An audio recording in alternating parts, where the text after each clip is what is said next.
دو ایک ہفتے پہلے کہ 26 جون سے پیپر ہوں گے, 28 جون سے سیکنڈ ایئر کے پیپر ہوں گے, یہ بیانیہ اگر آپ 3-4 مہینے پہلے دے دیتے تو طلبہ منٹلی طور پر ریڈی ہو جاتے. ہمارے ایک طرف آپ اعتراف کر رہے ہیں لیکن دوسری طرف آپ کہہ رہے ہیں کہ یہ منسٹری کی غلطی ہے, تو ایجوکیشن نہ ہونے کی وجہ سے نقصان تو سیدھا سیدھا اسٹوڈنٹس کا ہو رہا ہے نا, تو آپ لوگوں کی اپنی بھی تو حکمت عملی ہونی چاہیے تھی. بہرحال اگر آپ یہاں پر یہ اعتراف کر رہے ہیں کہ جی ہم نے نہیں پڑھا, تو پھر یہ بھی تو اعتراف کیجئے کہ آپ لوگ اسٹوڈنٹس ہیں, پاکستان کا مستقبل ہے. جو کچھ سڑکوں پر کیا گیا, جو پرتشدد احتجاج ہو رہا تھا یا جس کی مزید کی کال ہو رہی تھی, یہ بھی اسٹوڈنٹس پر تو سوٹ نہیں کرتا. کیا میسج دیا آپ لوگوں نے؟ With due respect please with due respect ma'am دیکھیں 150+ شہروں میں پاکستان کے احتجاج ریکارڈ ہوا اس دن, اور اسلام آباد کے ایک انسیڈنٹ کو نشانہ بنا کے اس کو ہائی لائٹ کر کے 40 لاکھ اسٹوڈنٹس کے کاز کو نقصان نہیں پہنچایا جا سکتا.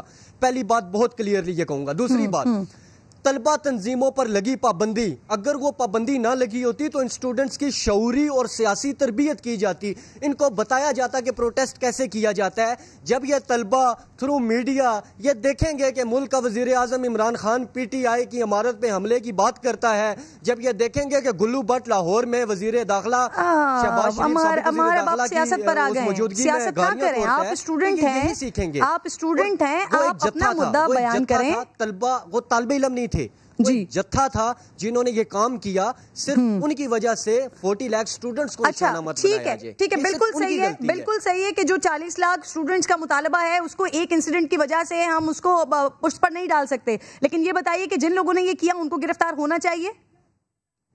بالکل وہ گرفتار ہوئے بھی ہیں, ان کے خلاف DC اسلام آباد صاحب حمزہ شفقات صاحب کی میں نے ٹویٹس بھی دیکھی کہ ان کو اریسٹ بھی کر لیا گیا ہے. اور میں اپنی وکلا برادری سے بھی جو ہے یہ ریکویسٹ کرتا ہوں کہ آپ ایسے تمام لوگوں کی ضمانتیں وغیرہ بھی مت کروائیں, کیونکہ جو لوگ کلپریٹس ہیں ان کو کہیں بھی کسی بھی طرف سے سہارا نہیں ملنا چاہیے. ویدر کو کوئی انسٹیٹیوٹ ہے یا ویدر کو کوئی پرائیویٹ گروپ ہے, کوئی بھی ان کو سہارا مت دے. چلیں, دیٹس گریٹ, ہمارا اچھی بات کر رہے ہیں آپ. خلاف یہ سب سے اچھا ہوا. صحیح. وجیہ اکرم صاحبہ بھی مجھے جوائن کر, پارلیمانی سیکرٹری ہیں ایجوکیشن کی. بہت بہت شکریہ محترمہ آپ کا. یہ بتائیے گا 4 سبجیکٹس میں امتحان سے بہتر نہیں تھا کہ پھر آن لائن ایگزامز لے کر تمام مضامین کا امتحان ہو جاتا؟ نہیں, ایسے بہتر نہیں تھا. ٹھیک ہے, اور یہ جو فیصلہ ہے یہ سارے ایجوکیشن منسٹرز نے ایک یہ بین الصوبائی جو آج ہماری منسٹرز کانفرنس ہوئی ہے اس میں بیٹھ کر کیا گیا ہے. آن لائن دیکھیں ابھی ہمارے سسٹمز اتنے ڈیولپ نہیں ہیں کہ ہم بچوں کے ایگزامز آن لائن لے سکیں, اور ساتھ یہ کہ بچوں کا اس وقت جو احتجاج کی بات ابھی عمار کر رہے تھے اور بہت جذباتی انہوں نے تقریر کی, میں ان کو یہی کہوں گی کہ دیکھیں اس میں نہ کوئی شفقت محمود صاحب کی غلطی تھی, نہ کوئی ایجوکیشن منسٹری کی غلطی تھی. یہ چیز یونینیمسلی سارے education ministers, NCOC, health minister سب نے مل کر, کوئی فیصلہ آئسولیشن میں نہیں ہوا بلکہ ایک یونینیمس سب کا ڈیسیژن تھا کہ ایگزامز کے بغیر بچوں کو نیکسٹ کلاسز میں پروموٹ نہیں کیا جائے گا, کیونکہ یہ ان کی اپنی آنے والی زندگی کے لیے, ان کے فیوچر کے لیے, انہوں نے جو آگے جس پروفیشنل زندگی میں جانا ہے اس کے لیے یہ ان کے لیے بہتر نہیں ہے. اور پہلے دن سے یہی ڈیسیژن تھا, اور جب پہلے بچوں کو بغیر ایگزامز کے پروموٹ کیا گیا تو اس دفعہ ہمارے پاس کوئی ایسا کوئی بیس ایسی تھی نہیں کہ جس کے اوپر آپ بچوں کو پروموٹ کر سکتے. اور دوسرے یہ کہ دیکھیں جس طرح سے بچوں کو فیسیلیٹیٹ کیا جا سکتا ہے وہ میں آپ کو بتاؤں کہ ایک تو 60% ریڈیوس سلیبس ہوگا جس پہ بچوں کو پڑھایا گیا اور اسی میں سے آپ ایگزام لیا جائے گا. اس کے بعد یہ کہ جو پریکٹیکل ایگزامز ہیں وہ نہیں ہوں گے, اور یہ 3 سبجیکٹس جو الیکٹیو ہیں اور اس کے ساتھ میتھس 9th 10th کے لیے اور 11th 12th کے لیے FAC کے لیے ان کے 3 الیکٹیو سبجیکٹس, یہ وہ سبجیکٹس ہیں جو ان کے لیے آگے ان کے مستقبل کا میڈم آپ اپنی بات کو یہاں سے کنٹینیو کر لیجیے گا, لیکن آپ کی بات سے میں ایک سوال کرنا چاہتی ہوں. 60% والا جو بات ہے, یہ 4 سبجیکٹس کے ایگزامز ہو رہے ہیں, تو جب فی پوری لی گئی ہے پورا سال, تو پھر یہ 60% کورس آدھا کیوں پڑھایا گیا اور ایگزام بھی پھر آدھا ہی کیوں ہو رہا ہے؟ یہ تو پھر فی بھی ریڈیوس ہوتی. دیکھیں جس طرح کے حالات گلوبلی اس پینڈیمک کے تھے اس کے اندر یہ تو نہیں کیا جا سکتا نا کہ ایک صفحہ پڑھایا تو اس کے پیسے اتنے ہیں اور 4 صفحے پڑھائیں گے تو اس کے پیسے اتنے ہیں, تو یہ تو بڑی ایبسرڈ سی بات ہے. اور فی ریڈکشنز جو ہیں وہ تو ویسے بھی کی گئی ہیں, اور 20% فیس جو ہے اس کو کم کیا گیا, یہ کورٹ کے آرڈرز تھے. اور اس کے بعد آگے میں آپ کی بات جو کر رہے تھے وہ 4 months کے لیے ہوا تھا میڈم, وہ 4 months کے لیے ہوا تھا. اس کے بعد جب نیا سال کا آغاز ہوا جنوری سے دوبارہ 100% فی ہو گئی تھی. اس کے بعد پھر شاید 20 days کے لیے ہارڈلی اسکول کھلے, اور اس کے فوراً بعد دوبارہ جب اسکول بند ہو گئے, کووڈ کی 2nd wave 3rd wave, یہ تمام میں 100% فی دے رہے ہیں پیرنٹس, اور اسکولز بند ہیں, کالجز بند ہیں. لی گئی ہے, اور فیس کے ساتھ میم ایکسٹرا چارجز جس میں transport charges, lab charges, electricity charges, یہ چارجز بھی انسٹیٹیوٹس کی طرف سے لیے گئے. اور جو کووڈ کی فرسٹ لیئر میں فیس ایگزمپٹ کی گئی وہ صرف جو ہے وہ 5% بھی نہیں. ٹھیک ہے, ہمارے بات پہ رسپونڈ کرنے دیجیے پلیز. میں نے بھی اس میں سے ایگزمپشن لی تھی, اور وہ 5%. وجیہ صاحبہ کو اس پہ رسپونڈ کرنے دیں. جی جی جی جی میم, میں اجازت ہو تو ایک چیز ایڈ کرنا چاہتا ہوں. دیکھیں ابھی ہمارا میں آپ کی طرف آؤں گی دوبارہ, آپ وجیہ صاحبہ کو مکمل کرنے دیجیے. جی میڈم. بیٹا آپ تھوڑا سا موقع تو دیں ہاں بات کرنے کا. اچھا, میں آپ سے یہ کہہ رہی ہوں کہ جس وقت سکولز میں یہ فیس جو ہے وہ 20% کم کی گئی, اس کے بعد دیکھیں آن لائن کلاسز بھی جاری تھیں, ٹیچرز کو سیلریز بھی مل رہی تھیں. وہ سارا ایک سسٹم چلانے کے لیے جو ایک بیئر منیمم ہے وہ تو یہ ضروری تھا نا. لیکن جو ایکسٹرا چارجز لیے گئے ہیں اس کے لیے آج شفقت محمود صاحب نے, فیڈرل منسٹر ایجوکیشن نے, یہ یقین دہانی کرائی ہے کہ ایسے کوئی چارجز نہیں لیے جائیں گے, اور جو لیے ہیں اس کے اوپر کوئی میڈم سارا سسٹم چلانے کے لیے جو مین سسٹم ہے ایجوکیشن وہ آدھی ہوئی, وہ پوری طرح سے وہ سسٹم نہیں چلا. اب یہ بتائیے اجلاس میں طلباء کی ویکسینیشن کا معاملہ زیر غور آیا؟ آدھی نہیں ہوئی, وہ پوری ہوئی, اور اب ایگزامز بھی ہو رہے ہیں. آپ نے خود اس چارٹ پہ کہا کہ 60% جو آدھا سلیبس پڑھایا گیا ہے اسی میں سے ایگزام ہوگا, تو میں آپ ہی کی بات کو لے کر چل رہی ہوں. بالکل اسی میں سے ہوگا. ہاں 60% بچوں کی آسانی کے لیے, ٹھیک ہے, ان کو ٹائم بھی اتنا دیا گیا, آن لائن سسٹم سارا ڈیولپ کیا گیا. اور اس کے بعد آپ یہ دیکھیں کہ انہی بچوں کی ان کو فیسیلیٹیٹ کرنے کے لیے اگر ایگزامز آگے کیے گئے ہیں تاکہ وہ اس وقت کے اندر وہ تیاری کر سکیں.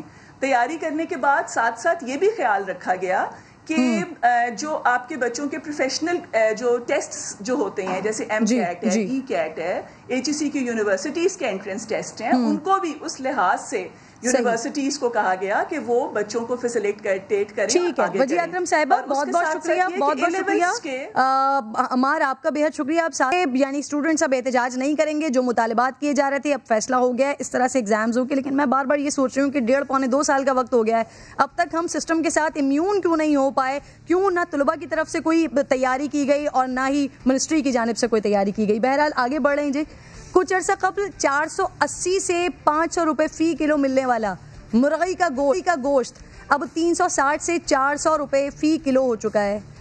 چوزا مہنگا ہے, فیڈ مہنگی ہے, یہ کہہ کر مہنگی مرغی بیچنے والوں نے اچانک قیمتوں میں اتنی بڑی کمی کیوں کر دی؟ یہ اپنے اندر obviously ایک بڑا سوال ہے. لیکن اس سب کے باوجود مرغی کے گوشت کی ڈیمانڈ میں کمی نظر نہیں آ رہی ہے, کیونکہ مرغیوں میں کورونا سے مماثلت رکھنے والی بیماری کا شبہ ظاہر کیا جا رہا ہے. ناظرین, پاکستان میڈیکل ایسوسی ایشن اور کنزیومر ایسوسی ایشن کے مطابق اس وقت غیر صحت بخش چکن مارکیٹ میں فروخت کی جا رہی ہے. کنزیومر ایسوسی ایشن کا تو یہ بھی الزام ہے کہ کچھ دکاندار سستے نرخوں پر مردہ مرغیاں فروخت کر رہے ہیں, کیونکہ یہ جو کوریزا نامی بیماری ہے اس سے متاثرہ مرغی ایک دم نڈھال ہوتی ہے, ایک ہی جگہ پر پڑے پڑے وہ مر جاتی ہے, اور پھر یہ مردہ مرغیاں آگے فروخت کر دی جاتی ہیں. پاکستان پولٹری ایسوسی ایشن کے مطابق یہ کوریزا نہیں, یہ نیو کیسل نامی بیماری ہے جو اس سے پہلے بھی سامنے آتی رہی ہے, اور اب صورتحال میں کافی بہتری بھی آ گئی ہے. حقیقت کیا ہے اس پر بات کروں گی. پولٹری ایسوسی ایشن اور کنزیومر ایسوسی ایشن کے نمائندے میرے ساتھ موجود ہوں گے, لیکن اس سے قبل میں نے عوام سے جو گفتگو کی ہے ذرا وہ سنیے, عوام کا ریئیکشن کیا ہے.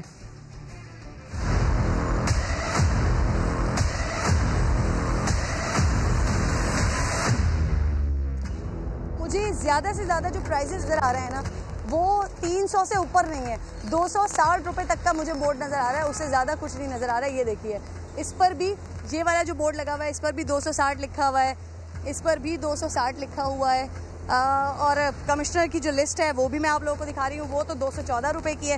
لیکن بگ مرغی جو ہے وہ 480, 500, 300, 350 کی رہی ہے. السلام علیکم بھائی. جی وعلیکم السلام. کتنے کی بک رہی ہے مرغی؟ مرغی بیچ رہے ہیں 360 روپے کلو. بھائی رش نہیں ہے آپ کی دکان پہ, کیا بات ہے؟ ہمارے پاس کام سلو ہے, آرڈر کا کام ہوتا ہے ہمارے پاس. کیوں سلو؟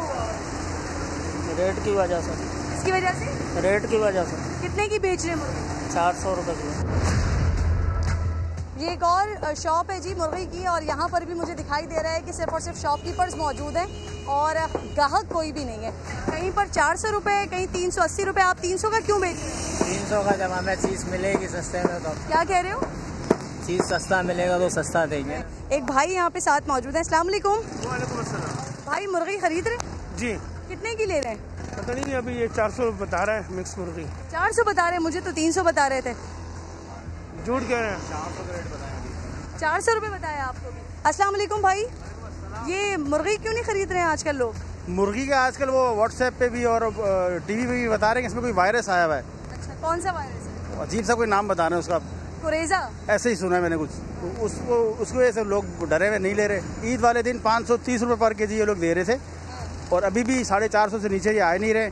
جبکہ آپ بیف لینے چلی جائیں وہ 700-800 روپے کلو, تو لوگ پھر ظاہری بات ہے بیف پہ ترجیح دیتے ہیں. چکن میں وائرس بھی آیا ہوا ہے. مسئلہ کیا ہوا ہے, کیوں نہیں خرید رہے مرغی؟ نہیں خریدے, وائرس آیا ہوا ہے. تو غریب آدمی تو یہ سوچے گا مرنا تو ہے ایک نہ ایک دن, تو سستا کیوں نہیں لے لیں. اب گوشت مطلب جو ہے 800 روپے کلو ہے, مرغی کا گوشت 350-400 روپے کلو ہے. آمدنی ہے نہیں, کیا کریں.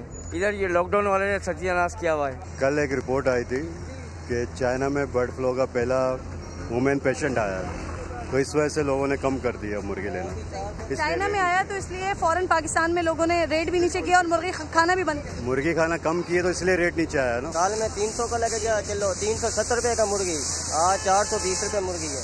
ایسے پھر بڑھ گئے ایک دن, ایسے ایک دن میں بڑھا دیے انہوں نے. ابھی 420 روپے کے میں کلو لے کے جاؤں, کل 370 روپے کا داڑے.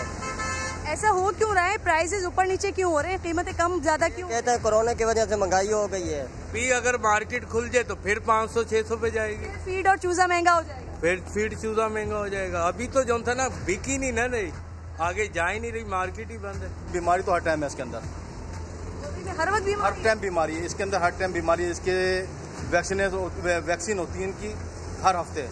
اس میں بیماری رہتی ہے برائلر میں. جب سے کنٹرول آیا اس میں سب سے زیادہ بیماری ہے. پہلے مرغی تیار ہوتی تھی 70-80 دن کے اندر, اب تیار ہوتی ہے 30-28-25 دن کے اندر. اب آپ دیکھیں نا اس کو کیا ڈال رہے ہیں وہ لوگ. پیسے ویسے کم ہوئے ہیں اس کے, وہ کسی بیماری کی وجہ سے نہیں کم ہوئے. یہ ابھی میرا خیال میں یہ جو میڈیا پہ چل رہا ہے, لوگوں کو افواہیں چل رہی ہیں کہ بھائی مرغی میں یہ آ گیا, اس وجہ لوگوں نے تھوڑا کھانا چھوڑ دیا ہے, یہ افواہوں کی وجہ سے. ویسے کچھ نہیں ہے, ویسے کچھ نہیں ہے. ایسے جو آپ کہہ رہے ہیں بیماری ہر وقت ہی ہوتی ہے. اس میں ہے بیماری, اس کے اندر ہے رانی کہتے ہوئے گمبورو ہو گئی, اس کی ویکسین ہوتی ہے.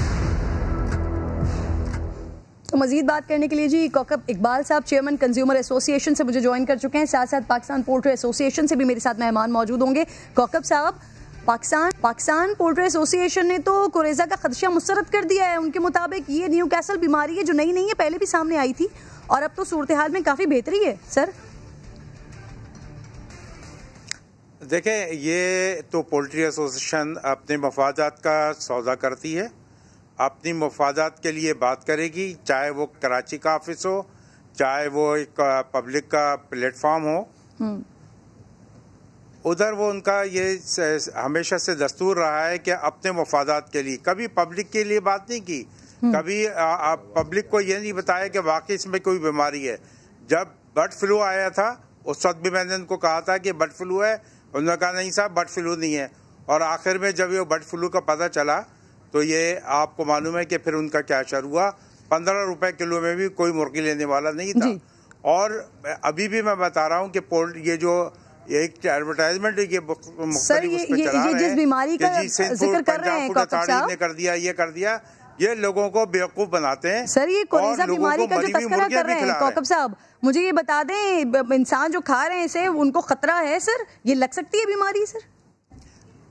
دیکھیں, ایک بات یہ ہے کہ بیمار چاہے کسی ٹائپ کی بھی بیماری ہو, اگر وہ بیمار مرغی کھائے گا کوئی بھی, تو اس کو, جیسے آپ لوگ صحت مند مرغی تو ان کے پاس ہے نہیں.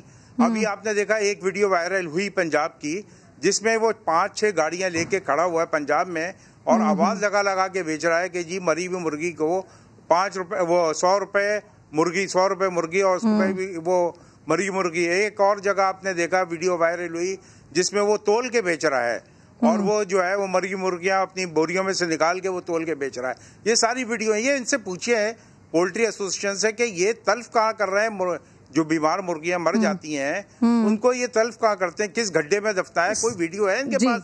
یہ سب جو ہے میں نے 20 سال پہلے بھی کہا تھا کہ بالکل یہ پوچھوں گی, جو 1400 کلو کو تلف کیا گیا ہے نا, وہ میں ان سے ضرور پوچھوں گی. مجھے بتائیے, کہا جا رہا ہے کہ کوریزا سے مرغیوں کی حالت کورونا کے مریض کی طرح ہو جاتی ہے. سر یہ بات درست ہے, اور یہ صرف پاکستان میں ہی پھیلی ہے یا دیگر ممالک میں بھی موجود ہے یہ بیماری؟ دیکھیں, یہ جو وائرس کہیں پہ بھی آتا ہے, یہ مجھے کسی نے بتایا تھا, انہی کا ایک ڈاکٹر تھا, اس نے مجھے کہا کہ جناب یہ جو بیماری ہے امریکہ میں بھی آئی, مگر وہاں اتنی نہیں, کیونکہ وہاں پہ ویکسین کراتے ہیں. بڑے بڑے پولٹری فارمرز وہاں پہ موجود ہیں جو ویکسین کراتے ہیں. جیسے اگر کوئی بندہ بیمار ہو تو یہاں پہ ہم دوائیاں دیتے ہیں, تو اسی طرح مرغیوں کو بھی دوائیاں دی جاتی ہیں, ان کو بھی ویکسین کرائی جاتی ہے. مگر یہ ایسے پولٹری فارمرز ہیں جو اس کے بعد توجہ نہیں دیتے, جس کی وجہ سے وہ بیمار مرغی اگر ایک ہوتی ہے تو پورا پولٹری فارم جو ہے لڑک جاتا ہے. صحیح. معروف صدیقی صاحب, خوش آمدید کہوں گی سر آپ کو. آپ کے توسط سے, آپ کے چینل کے توسط سے ابھی بھی لوگوں کو میں بتاتا چلوں کہ یہ بیماری آتی اس لیے ہے کہ قدرتی آفات اس وقت آتی ہیں جب یہ منافع خوری کرتے ہیں, اور یہ جائز منافع نہیں کرتے, جس کی وجہ سے یہ اتنی بڑی بیماری ہمیشہ پہلے بھی آئی اور ابھی بھی آئی. تو یہ بیماری کی وجوہات جو ہے اس کا بیک گراؤنڈ یہ ہے. اور میں آپ کے چینل کے توسط سے بالکل ٹھیک ہے سر, آپ کی بات کیا جواب میں لے لیتی ہوں. مجھے موقع دیجیے سر, معروف صدیقی صاحب بھی ہیں, ان کا جواب بھی لینے دیجیے. سر, پاکستان میڈیکل ایسوسی ایشن اور کنزیومر ایسوسی ایشن تو سر اس بیماری کو کوریزا وائرس کہہ رہے ہیں, عوام میں بھی اس سے مختلف رائے ہے. سر محترمہ, آپ کسی دکاندار سے پوچھیں گی یا وہاں پہ جو مرغی ذبح کرنے والا ہے اس سے پوچھیں گی تو وہ تو یہی کہے گا کہ جی بیماری یا کوریزا. اس کو کیسے پتہ لگ گیا یہ کوریزا ہے؟ ہم بالکل اس کو تسلیم کرتے ہیں کہ رانی کھیت کی بیماری ہے, آئی ہے, اس دفعہ شدت ہوئی ہے, اس کے اندر ہمیشہ آتی ہے, اور اس کی باقاعدہ ویکسینیشنز ہوتی ہیں پولٹری کے اندر. اب وہ جس طرح ان صاحب نے کہا, ایک دکاندار نے, کہ ہر ہفتے انجیکشن لگتا ہے, تو جس کے پاس 1.5 لاکھ برڈ اگر ہر ہفتے وہ انجیکشن لگائے گا, اور وہ کہہ رہے ہیں کہ 11-12 ہفتے میں تیار ہوتی ہے. میں 40 سال سے اس پولٹری انڈسٹری سے وابستہ ہوں, اور کبھی بھی نہیں, ہاں 7-8 ہفتے میں ہوتی تھی, لیکن اس کے اندر اتنی تبدیلیاں لائی گئی ہیں کہ وہ برڈ جو ہے وہ آہستہ آہستہ کم ایج میں, کیونکہ پروڈکشن کو بڑھایا گیا. پروڈکشن کو اگر نہ بڑھاتے تو آج ہمیں جو ہے وہ کھانے کے لیے کوئی بھی جو اینیمل پروٹین ہے وہ نہ ملتی. ہم تو پچھلے 50 سال سے پاکستان کے اندر اینیمل پروٹین اپنی عوام کو مہیا کرنے کے لیے جہاد کر رہے ہیں. بیماریاں بالکل آتی ہیں, میں یہ نہیں کہتا ہوں بیماریاں آتی ہیں. Control house farming, international standard کی فارمنگ ہمارے یہاں ہو رہی ہے, اور یہ بیماری آتی رہتی ہیں, جیسے انسانوں میں آتی ہیں, ہر جاندار چیز میں آتی ہیں. جی اچھا سر, اس کو قابو میں کسی حد تک وہ قابو میں آ گئی ہیں. اب پرابلم کم سے کم ہو رہی ہے, لیکن دیکھیں ہر چیز کی قیمت بڑھ رہی ہے, ہر چیز کی قیمت بڑھ رہی ہے. معروف صاحب, میں اسی بات پر آ رہی تھی معروف صاحب, ابھی رمضان میں اور عید کے دنوں میں. سر سوال لے لیجئے, آپ جواب ساتھ ساتھ دے دیجئے گا. 520-720 روپے تک کی ملی ہے مرغی, پھر اس کے بعد قیمتیں کم ہو گئی. اب سر وہی مرغی 260 اور 300 روپے میں ملنے والی ہے, اچانک پھر اس کی قیمت بڑھ گئی. یہ 480 اور 500 روپے کی ہو کیسے جاتی ہے سر؟ محترمہ, یہ سب ڈیمانڈ اور سپلائی کے اوپر ہے. دیکھیں ابھی ڈیمانڈ کم ہوئی ہے, مرغی کا ریٹ نیچے آ گیا. اگر ہمارے بس میں ہوتا, آپ کی آواز مجھ تک نہیں پہنچ پا رہی, لیکن جو آپ نے سوال کیا ہے تو میں اس کا جواب دے رہا ہوں کہ اس وقت جو ہے ڈیمانڈ کم ہوئی ہے, اور اس میں ساری مہربانی جو ہے وہ سوشل میڈیا اور الیکٹرانک میڈیا کی ہے, جہاں پر بہت سارے ایسے ایکسپرٹس آ کے بیٹھ گئے کہ ان کو پولٹری کے بارے میں الف بے بھی نہیں پتہ ہے گا, اور وہ اس کے اوپر اتنی لمبی چوڑی تقاریر کر کے انہوں نے عوام کو خراب کیا. جس طرح موٹر سائیکل والے صاحب نے کہا کہ کوریزا آ گیا اور یہ انسانوں میں. سب سے پہلے میں میرے خیال میں 40-42 سال سے پولٹری کر رہا ہوں, میں یہاں زندہ نہ بیٹھا ہوا ہوتا.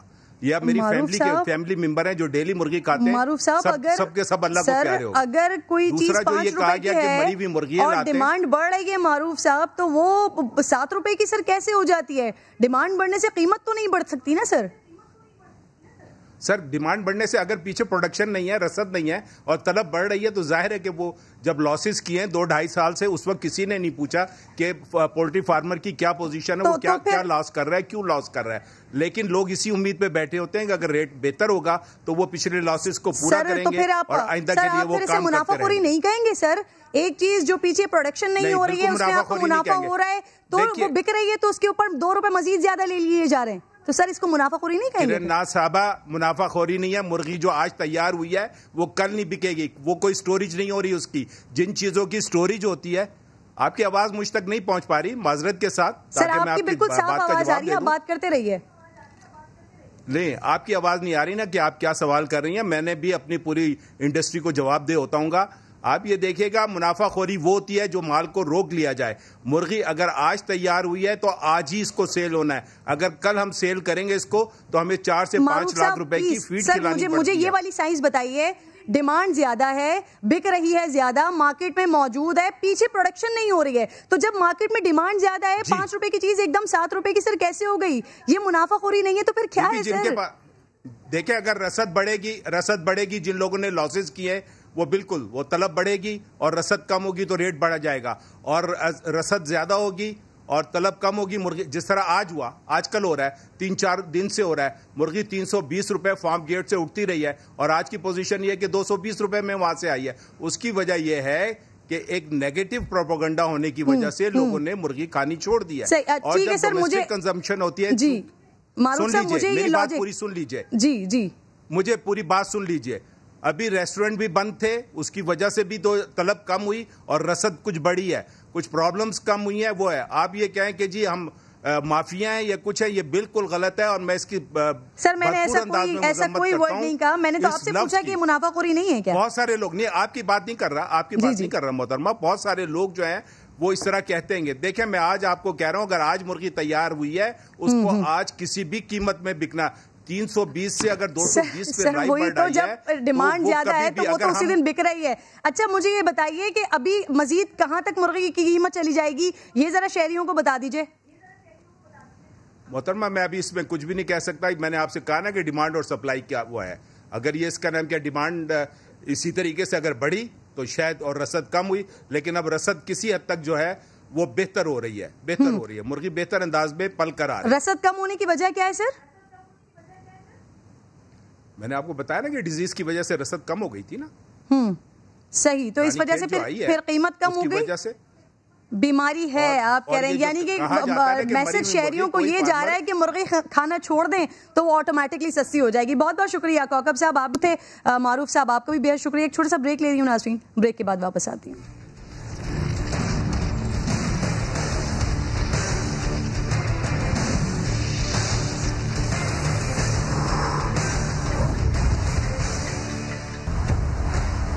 معیشت کا بیڑا غرق کر دیا ہے. 2.5 سال کے قلیل عرصے میں 50 لاکھ پاکستانی اور بے روزگار ہو گئے. حکومت کے ایک وزیر نے حکم سرزد کیا تھا کہ معیشت کی جو گروتھ ہے 3 تک بھی نہیں پہنچا ہے, انہوں نے 4 دکھایا نمبر. تو اس کا مطلب ہے کہ معیشت نہیں چل رہی, معیشت کے اندر گراوٹ آ گئی ہے, معیشت کے اندر تنزلی آ گئی ہے. جتنا خسارہ عمران خان نے اس ملک میں کیا, اس کی پاکستان کی تاریخ میں مثال نہیں ملتی. اتنا زیادہ اس قوم کو مقروض کیا ہے, یہ عوام کو سکون نہیں لینے دیں گے. روزگار ختم کریں عمران خان نے جو اس قوم کو مقروض کرا, اس کے بعد عمران خان کے پاس کوئی جواز نہیں ہے ووٹ مانگنے کا. اس سوچی سمجھی اسکیم کے تحت اس معیشت کو ڈبا رہے ہیں. معیشت خراب ہے جی, بیڑا غرق ہو گیا ہے, تباہ برباد ہو گیا ہے. اس حکومت نے سب تباہ برباد کر دیا. یہ لیگی دور کے وزیر خزانہ مفتاح اسماعیل صاحب جو ہمیشہ ہی موجودہ حکومت کو کڑی تنقید کا نشانہ بناتے ہیں, آج بھی ایک پریس کانفرنس کر رہے تھے, خراب معیشت کی دہائیاں وہاں پر دے رہے تھے. لیکن جب سما نے ان سے سوال کیا نا کہ اگر معیشت واقعی اتنی خراب ہے سر تو پھر بتائیے نا آپ کا کاروبار کیسا چل رہا ہے, پھر کیا تھا, مفتاح اسماعیل صاحب بڑے بوکھلائے, ہکلائے, لفظ ٹوٹ کر ادا ہونے لگے. بمشکل جواب دیتے ہوئے انہوں نے ایک انوکھی منطق پیش کی کہ بھائی میرے کاروبار کا ملکی حالات سے تعلق کیا ہے. ساتھ مریم اورنگزیب صاحبہ بھی بیٹھی ہوئی تھی جو آپ کو دکھائی دے رہی ہیں, ان کو تو یہ سوال ہی بڑا عجیب لگا ہے. لقمہ دیا کہ یہ سوال کیا ہے. مفتاح اسماعیل تسلی بخش جواب دیتے بھی کیسے. اب ان کا جو کاروبار ہے نا ناظرین, ان کے مطابق معیشت کا تباہ و برباد بیڑا غرق کر کے رکھ دیا ہے، لیکن ان کا کاروبار ماشاءاللہ دن دگنی رات چگنی ترقی کر رہا ہے. اللہ ان کے کاروبار میں اور اضافہ کرے.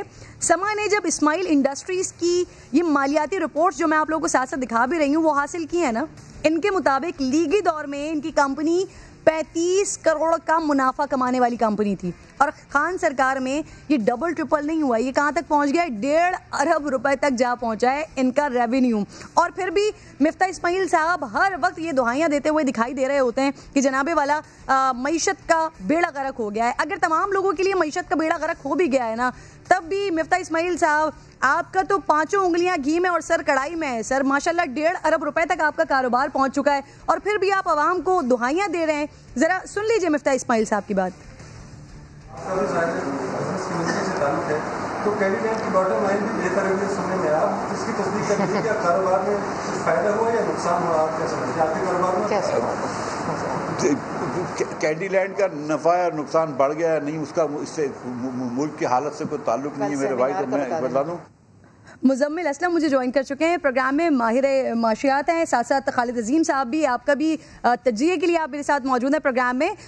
مزمل، مفتاح اسماعیل صاحب کی لانگ ٹرم انویسٹمنٹ 60 کروڑ سے 160 کروڑ تک پہنچ گئی ہے، اس کا کیا مطلب ہے؟ معیشت تباہ حال ہے، برباد ہے؟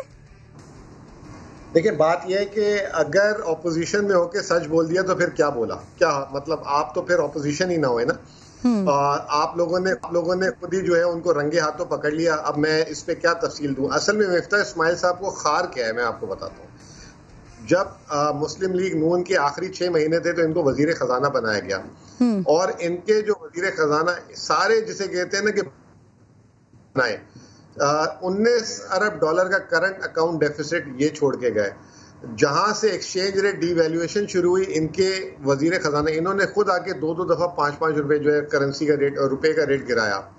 شرح سود جو ہے جب یہ وزیر خزانہ تھے ان کے ہوا، پھر آئی ایم ایف کے یہ دروازے پہ گئے اور ان کو آئی ایم ایف نے کہا بھائی آپ واپس جائیں، اگلا الیکشن جو ہوگا، اگلی حکومت جس کو مینڈیٹ ملے گا اس کو جو ہے ہم جو ہے آئی ایم ایف کی ڈیلنگ کریں گے. پھر آخری میں انہوں نے سب سے بڑی حرکت کیا کی؟ یوزلی آپ کو پتا ہے بجٹ جون میں آتا ہے، جون کے پہلے یا دوسرے ہفتے میں. ان کی کیونکہ مئی میں حکومت ختم ہونی تھی، پاکستان کی تاریخ میں پہلی دفعہ اپریل میں بجٹ دے دیا انہوں نے، اور اس بجٹ میں انہوں نے ایسے ایسے کارنامے کیے، سیلریز کے ٹیکس کو آدھا کر دیا. 5 سال اگر ان کو اتنا خیال تھا لوگوں کا تو یہ اس وقت کرتے. تو سارے جو آج پاکستان کے جو برے حالات اور جو الحمدللہ اس سے نکلا ہے پاکستان، وہ جو ہے ان کے کیے. میں ان کی بات سن رہا تھا، یہ کہہ رہے تھے ایک وزیر نے بول دیا 3% نہیں 4% کرو. یہ کوئی ایک وزیر خزانہ ایسی دلیل دے سکتا ہے؟ ان کو ڈیٹا سے بات کرنا چاہیے.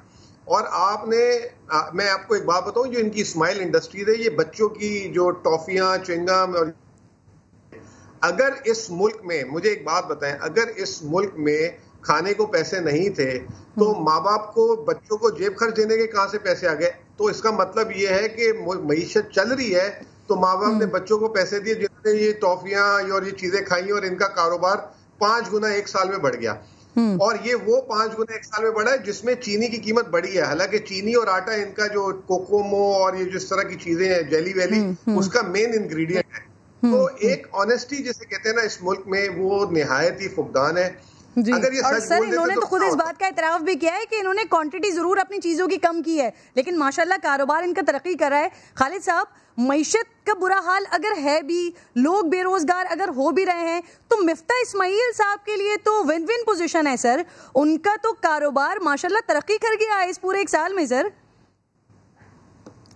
دیکھیں جی، 2 مختلف شخصیات ہیں. مفتاح اسماعیل جو اسماعیل انڈسٹریز کے مالک ہیں وہ الگ ہیں، اور مفتاح اسماعیل جو کہ پی ایم ایل این کے ایک اہم رہنما ہیں، اس کے سابق وزیر خزانہ ہیں، وہ الگ ہیں. اور آج جو ان کی جو پریس کانفرنس تھی، یا جو ان کا وہ بیان، اور جو بار بار وہ یہ کہتے ہیں کہ ملک کی معیشت کا بیڑا غرق ہو گیا، وہ ان کی منصبی ذمہ داری ہے. وہ اپوزیشن میں رہتے ہوئے کسی طور پہ بھی کبھی بھی تعریف نہیں کر سکتے. البتہ بات بالکل درست ہے کہ جو فگر سامنے آئیں گے ہم نے تو اس کو دیکھنا ہے. اب اس میں بہت بڑی مثال ان کی اپنی انڈسٹری ہے، اور مزمل صاحب یہ بات کر رہے ہیں، اس سے پہلے ہمارے رپورٹر وہاب کامران جو ہیں وہ بھی یہ بات کہہ چکے ہیں کہ یہ تو ایک لگژری آئٹم ہے، کوئی ضروریات زندگی میں سے تو نہیں ہے یہ کینڈیز یا چنگم یا وہ بسکٹس جو ہیں اس کا تو عام زندگی میں اس کے بغیر بھی گزارا ہو سکتا ہے، وہ تو اس وقت اس کی طرف بندہ جاتا ہے جب آپ کے پاس سرپلس پیسے ہوں۔ اب صورتحال یہ ہے کہ تھوڑا سا ایک ان کے جو اس قسم کے بیانات ہیں اپوزیشن کے لوگوں کے، اس کو ایک سہارا اس بات سے مل جاتا رہا ہے کہ ایڈمیٹڈلی مارکیٹ میں جو عام ضرورت کی چیزیں ہیں وہ مہنگی تھی، مہنگائی کی وجہ سے۔ بھی ویلکم کرتے ہیں شہزاد اکبر صاحب، بہت بہت شکریہ آپ کے وقت کا۔ سر مفتاح اسماعیل صاحب یہ تنقید تو آپ سنتے ہوں گے عموماً، وہ جو بار بار بات کرتے ہیں معیشت کا بیڑا غرق ہو گیا، تباہ و برباد ہو گیا پی ٹی آئی سرکار میں، لیکن سر جو بیلنس شیٹ ان کی دیکھ رہی ہوں میں، سر 35 کروڑ کمانے والی کمپنی ماشاءاللہ 1.5 ارب کما رہی ہے سر، وہ تو فائدے میں ہے، ان کے لیے تو معیشت بہتر چل رہی ہے سر۔ جی شکریہ۔ دیکھیے بات اصل میں یہ ہے کہ اپوزیشن کا تو بالکل ایک رول ہوتا ہے حکومتی پالیسیز کے اوپر اور چیزوں کے اوپر تنقید کرنے کا، اور ان کو پورا حق حاصل ہے، لیکن وہ تنقید جو ہے بلا وجہ نہیں ہونی چاہیے اور مس لیڈنگ نہیں ہونی چاہیے۔ اب تمام اشاریے یہ ظاہر کر رہے ہیں کہ پاکستان میں جی ڈی پی بھی بڑھ رہا ہے، کاروبار بھی پنپ رہے ہیں، اور اس کا ٹرکل ڈاؤن ایفیکٹ آ بھی رہا ہے اور آنے والے دنوں میں مزید آئے گا، کیونکہ جیسے ہی کاروبار میں اضافہ ہوتا ہے، دولت میں اضافہ ہوتا ہے، تو وہ نیچے تک اس کا فائدہ جاتا ہے۔ اب کاروباری حلقے تو اس کی تعریف کر رہے ہیں، خود یہ ان کا آج میں سمجھتا ہوں سمر ٹی وی نے بڑا اچھا ایک آئینہ دکھا دیا کہ آپ کا ذاتی کاروبار تو پچھلے سال کی نسبت اس سال کافی زیادہ آمدن کما رہا ہے، اور آپ کا کوئی ایسا بزنس بھی نہیں ہے جو کوئی بیسک کموڈیٹیز کا کام کرتا ہے، یہ تو ایک لیئر کا کام ہے ٹافیاں کھانا۔ اگر اس کی سیل بڑھ رہی ہے تو اس کا مطلب ہے کہ کاروبار میں تو بہتری آ رہی ہے کہ ٹافیوں تک کا کاروبار بڑھ گیا۔ اس کے بعد میں سمجھتا ہوں یہ تنقید جو ہے یہ بالکل بلا جواز ہے ان کی۔ اور دوسرا میرا خیال ہے کہ اگر وہ میں دیکھ رہا تھا کہ جو پریس ٹاک کے دوران ان کی ڈائریکٹر صاحبہ بھی ان کے ساتھ بیٹھی تھی جو ان کو ڈائریکٹ کر رہی تھی کہ کیا بولنا ہے کیا نہیں بولنا، تو میرے خیال ہے اسکرپٹڈ ٹاک ضرور تھی، فیکٹس کے اوپر مبنی نہیں تھی۔ اچھا سر، معیشت بھی ہم دیکھ رہے ہیں 4% سے اب گرو کر رہی ہے، تو آپ کو لگتا ہے کہ جس طرح سے اب آبویسلی یہ اپوزیشن میں ہے تو یہ تو اس بات کی تعریف نہیں کریں گے، لیکن دیگر کاروباری حضرات ضرور اس بات کی تعریف کر رہے ہیں کہ واقعی انہوں نے 1 سال میں کام کیا ہے سر، انہوں نے منافع کمایا ہے سر؟ جی بالکل، دیکھیے جو اس میں زیادہ اہم بات ہے سمجھنے کی وہ یہ ہے کہ یہ جو اس وقت معیشت ترقی کر رہی ہے اور منافع بڑھ رہا ہے اور ان میں ان کا بھی منافع بڑا ہے، لیکن اوور آل ملک میں جو مالیاتی سچویشن ہے وہ بہتر ہوئی ہے۔ یہ ہمیں نہیں بھولنا چاہیے کہ یہ اس وقت جو ہماری گروتھ ہے یہ ڈسپائٹ دا فیکٹ کہ کووڈ ہٹ سے 3-2 ماہ ہمیں کاروبار میں بڑی کمی بھی کرنی پڑی، سیل پرچیز کم ہوئی۔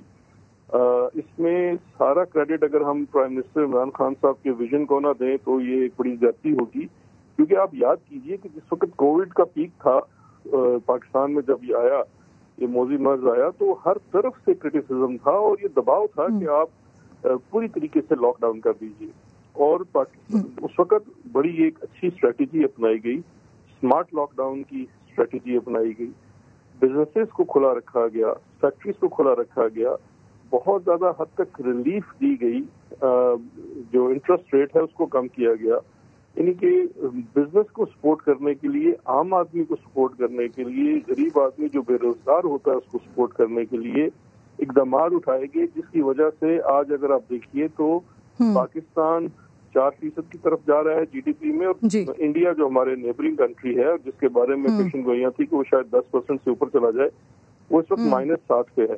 تو یہ اشاریے جو ہیں یہ بڑے واضح طور پہ بتاتے ہیں کہ جو پالیسیز ہیں وہ دور رس ہیں، ان سے بہتر نتائج۔ بالکل سر، صحیح کہہ رہے ہیں آپ، الحمدللہ پاکستان گرو کر رہا ہے۔ بہت بہت شکریہ شہزاد، پروگرام میں آپ ساتھ موجود تھے۔ مزمل، آغاز میں جو میں نے آپ سے سوال کیا تھا نا، میں چاہ رہی ہوں ذرا آپ اس کے ڈیٹیل میں جواب دیجئے۔ مفتاح اسماعیل صاحب کی لانگ ٹرم انویسٹمنٹ 60 کروڑ سے 160 کروڑ تک پہنچی کیسے، اس کا کیا مطلب ہے؟ دیکھیں، یہ جو آپ نے منافع بتایا وہ تو 150 ارب روپے ہے نا، اگر ان کی انویسٹمنٹ میں نے دیکھی نہیں ہے بیلنس شیٹ، اگر ان کی انویسٹمنٹ بڑھی ہے تو یعنی کہ انہوں نے اپنی کمپنی میں ایکسپینشن بھی کر دی ہے، یا تو ایکسپینشن کی ہے یا انہوں نے اپنے شیئر بڑھا لیے۔ اگر کوئی اپنے شیئر بڑھاتا ہے تو اسی لیے بڑھاتا ہے میں جو ہے اچھا لگ رہا ہے وہ کاروبار، تو اس میں وہ مزید سرمایہ کاری کرتا ہے، اور پھر اگر ان کے پورے کاروبار نے مشینریاں زیادہ یہ ہے کہ ان کا پورا کاروبار یہ سمجھتا ہے کہ آنے والے دنوں میں سیل زیادہ اچھی ہے تو پہلے پروڈکشن کر رہے تھے اس سے بڑھا دیں. تو یہ دونوں چیزیں اشارہ اسی طرف دے رہی ہیں کہ ان کے پروڈکٹ کی ڈیمانڈ بھی ہے اور لوگوں کے پاس قوت خرید بھی ہے. دوسری بات, آپ نے ابھی ایک شہزاد اکبر صاحب سے سوال پوچھا تھا ٹیکس کا نا, معیشت اچھی چل رہی ہے کہ نہیں چلی. دیکھیں اگر معیشت اچھی نہ چل رہی ہوتی تو 1000 ارب روپے اس سال پچھلے سال کے مقابلے میں ٹیکس کیسے زیادہ ہو جائے گا. 11 مہینے میں ابھی ٹیکس کے فگر آپ کے سامنے 4170 ارب روپے آ چکے ہوئے ہیں. پچھلے پورے سال میں 3000 ہوتے, ابھی آخری مہینہ باقی ہے. ان شاء اللہ تعالیٰ یہ 4700 سے 4900 ارب روپے اس سال ٹیکس کلیکٹ ہوگا. اگر یہ 1000 ارب روپے ٹیکس کلیکٹ ہو رہے ہیں پاکستان کی تاریخ میں ایک مالی سال. چلیے سر, انویسٹمنٹس بھی کر رہے ہیں, کاروبار کو مزید وسعت بھی دے رہے ہیں, لیکن کیا کیجئے ان کی مجبوری ہے اپوزیشن میں, تو تعریف آبویسلی وہ نہیں کر سکتے. بہت بہت شکریہ, دونوں مہمان آپ ساتھ موجود تھے. ایک اور کراچی والوں کے لیے بڑا جینا حرام کر کے رکھا ہوا ہے کہ الیکٹرک نے لوڈ مینجمنٹ کے نام پر کراچی والوں کا جینا دوبر ہوا ہے. عجیب معاملہ ہے. کراچی میں تمام بڑی مارکیٹس 6 بجے ناظرین بند ہو جاتی ہیں. بجلی کی کنزمپشن پہلے کے مقابلے میں اگر میں کہوں کہ آدھی ہو گئی ہے تو پھر یہ بھی بات غلط نہیں ہے. اس کے باوجود کراچی کے ان علاقوں میں بھی بجلی بند کی جا رہی ہے جنہیں لوڈ شیڈنگ سے استثناء حاصل ہے. کہ الیکٹرک آپ کراچی والوں کو کس بات کی سزا دے رہے ہیں, سمجھ نہیں آتا. اس پر بات کرنے کے لیے فردوس شمیم نقوی صاحب میرے ساتھ موجود ہیں, رکن سندھ اسمبلی ہیں. بہت بہت شکریہ سر. کراچی کی تمام مارکیٹس بند ہو جاتی ہیں سر 6 بجے, کہ الیکٹرک کی بجلی تو بچ رہی ہوگی, پھر بھی کراچی میں لوڈ شیڈنگ کا طوفان برپا ہوا ہے سر, اور پھر انہیں کوئی پوچھنے والا نہیں ہے. بسم اللہ الرحمن الرحیم. پہلی چیز یہ ہے کہ اس سال کے مئی کا مہینہ جب آغاز ہوا تو ایک خوشخبری کراچی کو دی گئی کہ 700 میگا واٹ بجلی کا اضافہ وفاق کی گرڈ سے ہوا, اور کے الیکٹرک کا ایک پاور پلانٹ آن ہو گیا جس سے کوئی 300 میگا واٹ کا اضافہ ہوگا, 1000 میگا واٹ. کراچی کی پچھلے سال پیک گرمی میں 3700 میگا واٹ کی ڈیمانڈ تھی, اور کے الیکٹرک جو تھا 3000 میگا واٹ پیدا کر سکتا تھا. اس 1000 میگا واٹ کے بڑھ جانے کے بعد 4000 میگا واٹ ہو جاتی ہے. ہم سب نے بڑی خوشی منائی کہ یہ, اور کراچی والوں نے سکھ کا ساتھ کیا کہ اس سال جو ہے وہ لوڈ شیڈنگ نہیں ہوگی. کہ الیکٹرک نے البتہ ایک بات سب کو کہی تھی کہ ان علاقوں میں جہاں چوری جو ہے وہ, جب بل کلیکشن جو ہے وہ 80% سے کم ہوگا, وہاں وہ لوڈ شیڈنگ کریں گے, اور زیادہ سے زیادہ جو لوڈ شیڈنگ ہوگی وہ 4 گھنٹے کی ہوگی. یہ بات اس وقت کی گئی تھی جب ہم نے مظاہرہ کیا تھا کہ الیکٹرک کے دفتر کے باہر. اب سمجھ میں نہیں آتا کہ نیپرا کیوں سو رہی ہے, شہر کراچی بلک رہا ہے, اور میں سمجھتا ہوں کہ کیونکہ کہ الیکٹرک وفاق کے نیچے آتی ہے تو وفاقی وزیر حماد اظہر صاحب جو کہ اس وقت انرجی کو دیکھ رہے ہیں, ان کے فوری طور پہ ہماری تکالیف کا نوٹس لینا چاہیے. یہ وعدہ خلافی کی ہے کہ الیکٹرک کی مینجمنٹ نے, اور اس کی وجوہات وہ کھل کے بیان نہیں کر رہی. اس سے کہ یہ لوڈ مینجمنٹ نہیں کہلایا جا سکتا, یہ ٹیکنیکل مینٹیننس بھی نہیں کہلائی جا سکتی جس حد تک یہ لوڈ شیڈنگ ہوگی. میں بحیثیت ایک پارلیمنٹیرین کے جو کراچی سے ووٹ جس نے لیا ہے, میں شدید احتجاج کرتا ہوں کہ الیکٹرک کے رویے کے اوپر, اور میں وفاقی وزیر حماد اظہر صاحب سے اور نیپرا کے لوگوں سے ڈیمانڈ کرتا ہوں کہ کراچی کے شہریوں کو جواب دے کر اس وقت ہمیں کیوں اس گرمی میں ظلم کا نشانہ بنایا. آپ 4 بات کر رہے ہیں سر, جہاں پر اعلانیہ لوڈ شیڈنگ ہو رہی ہے وہاں بھی 7.5 گھنٹے ہو رہی ہے, اور سر پھر تقریباً ہر دوسرے دن رات کو 1 بجے ایک میسج آ جاتا ہے لوڈ مینجمنٹ کا. سر یہ کون سی مینجمنٹ ہے جو رات 1 بجے ہی ہوتی ہے اور پھر ان علاقوں میں بھی ہو رہی ہے جو لوڈ شیڈنگ سے مستثنا ہے؟ سر میں سمجھتا ہوں یہ سچ نہیں بول رہے عوام کے ساتھ. ان کو اس وقت اپنے نئے پاور پلانٹ کو گرڈ سے کنیکٹ کرنا ہے اور پرانوں کو شٹ ڈاؤن کرنا پڑا ہے. پورٹ قاسم کے علاقے سے ان کی تقریباً 1100-1150 میگا واٹ بجلی پیدا ہوتی ہے. وہ کنیکشن دینے کے لیے یہ 1150 میگا واٹ بجلی آف لائن کی ہے انہی نے, اور انہی نے اچھی پلاننگ نہیں کی, اور نہ انہی نے متبادل کوئی انتظام کیا. دیکھیں پرابلم جو ہے وہ یہ ہے کہ پاکستان میں اس وقت بجلی کی پیداوار کھپت سے زیادہ ہے, لیکن کراچی کو ترسیل کرنے کے لیے اس بجلی کے نظام میں 1100 میگا واٹ سے بجلی زیادہ لی نہیں جا سکتی. اب اگر کے الیکٹرک کسی بھی وجوہات سے پورٹ قاسم کے علاقے سے بجلی نہیں لے پا رہی تو ایک دم سے ان کے پاس تقریباً 1400 میگا واٹ بجلی کی کمی ہو جاتی ہے. اور میں یہی سمجھتا ہوں کہ نئے پاور پلانٹ کو آن لائن لانے کے لیے ان کو یہ دشواریاں پیش آ رہی ہیں اور وہ سچ بیان نہیں کر رہے. اس سے یہ ظاہر ہوتا ہے کہ یہ کہ الیکٹرک کی مینجمنٹ نے جو جتنے بلند بار دعوے کیے تھے کہ اگر یہ 700 میگا واٹ آ جائے اور یہ فردوس صاحب آپ کے الیکٹرک کے خلاف بات کر رہے ہیں، لیکن سر کل خرم شیر زمان صاحب بھی پروگرام میں موجود تھے.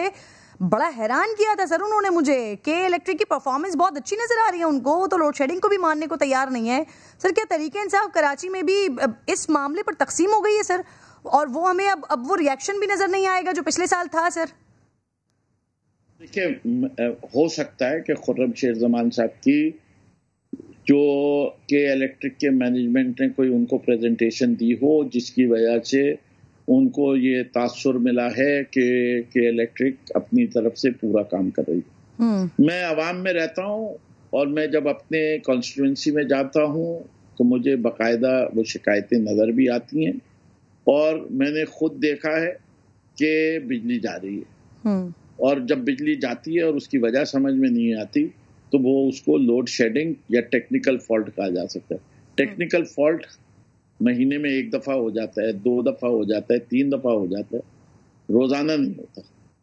تو جب کوئی چیز روزانہ ہو رہی ہو تو اس کو میری نزدیک وہ لوڈ شیڈنگ ہے.